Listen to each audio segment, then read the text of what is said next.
Hey, what's up guys? Josh here from MobileTechVideos.com today with another ROM tutorial.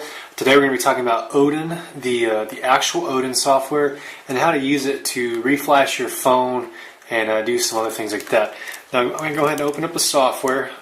This is ODIN 1.7. I believe 1.8 is available now. I'm going to package this with 1.7 as that's the version we're dealing with today. You can try the newer version if you'd like, but I do recommend probably using the latest version, as it tends to get more stable as time goes by. And today we're not going to talk about the full extent that ODIN can do. We're just going to talk about flashing firmware and maybe a couple other little things. Now, as far as ODIN goes, to flash firmware, we're going to be dealing with the PIT and the PDA.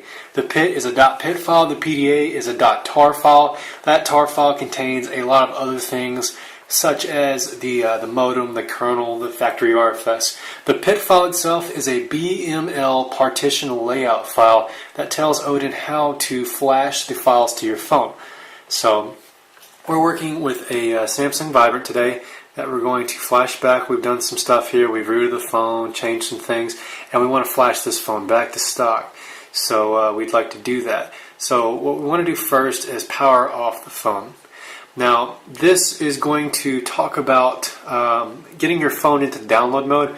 I have a video to teach you all the different methods of getting into download mode, but we are going to achieve download mode today with our handy MobileTechVideos.com download mode jig.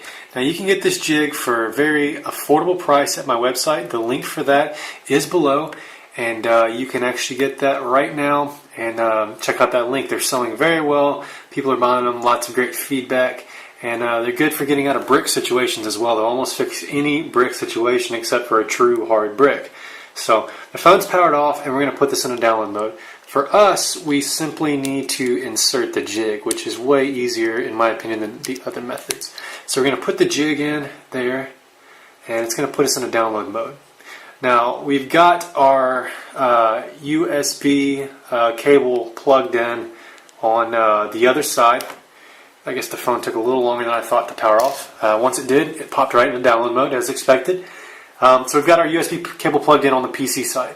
At this time, with ODIN open, we need to plug in the cable to the phone.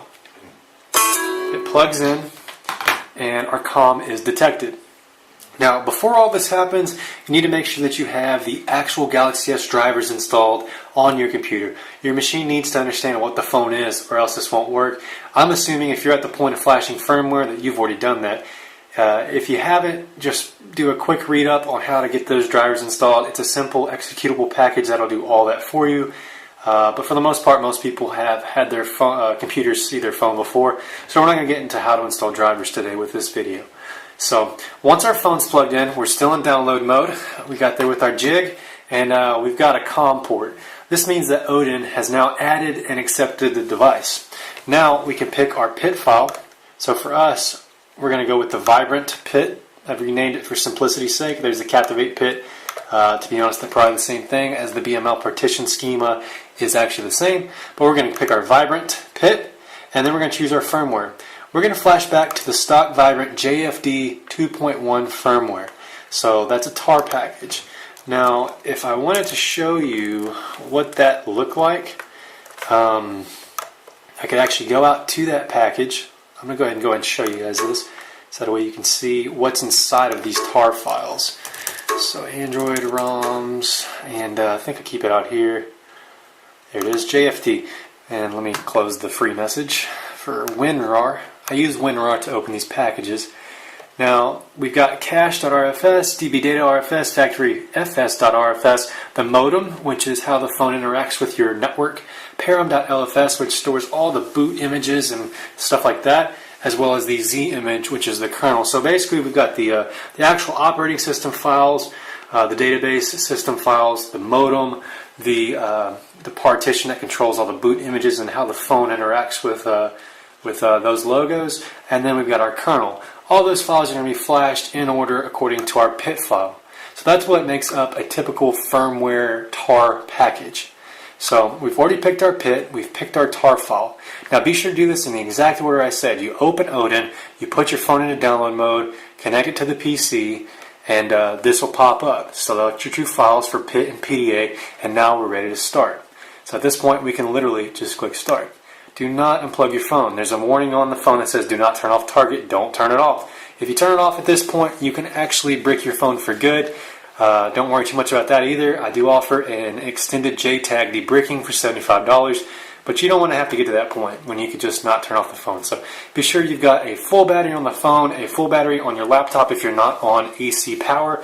I recommend you do it from a desktop or a plugged-in laptop so that way nothing happens.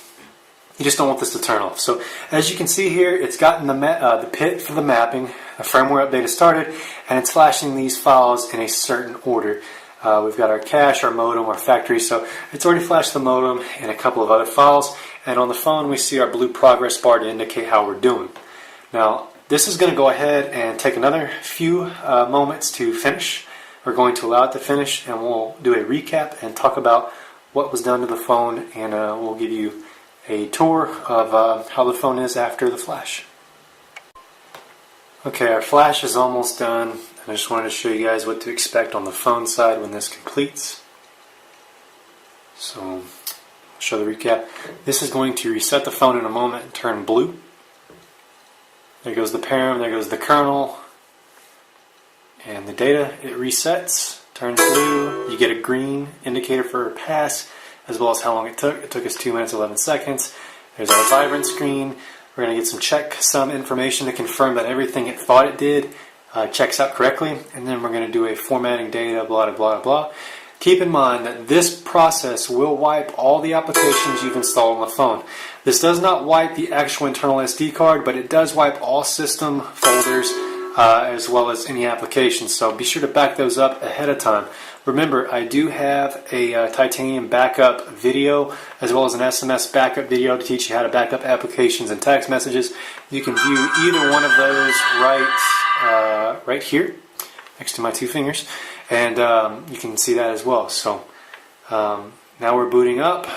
Now this first boot can take a little bit. It's the first time the phone is doing media scanning and a lot of the other processes it does on the first boot. It's building your dalvik.cache file as well, which takes a moment.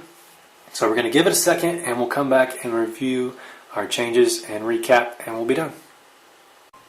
Okay, so the phone's back up. We are completely back, fresh out of the box, 2.1 firmware. It's doing a little more media scanning, but obviously this is completely flashed back to stock, and we can verify that in the About Phone settings. We've got the stock Eclair build number, no custom ROM, stock kernel version. The baseband is now JFD for the modem, which also confirms our firmware version is 2.1 update 1. So this is a great way to flash back to stock. It's the recommended way to flash back before you upgrade to a ROM on the Vibrant as well as many of the other Galaxy S variants, and that's how you do it. So keep in mind to always use caution when doing something like this, as it does involve some serious things. You don't want to unplug in the middle of ODIN, and highly recommend grabbing one of these jigs today. They're very cheap. The link's in the description below, and we saw a lot of them, and we have a lot of happy customers. So appreciate you guys for considering to buy that product. Be sure to donate to us if this video saved you time and a major headache.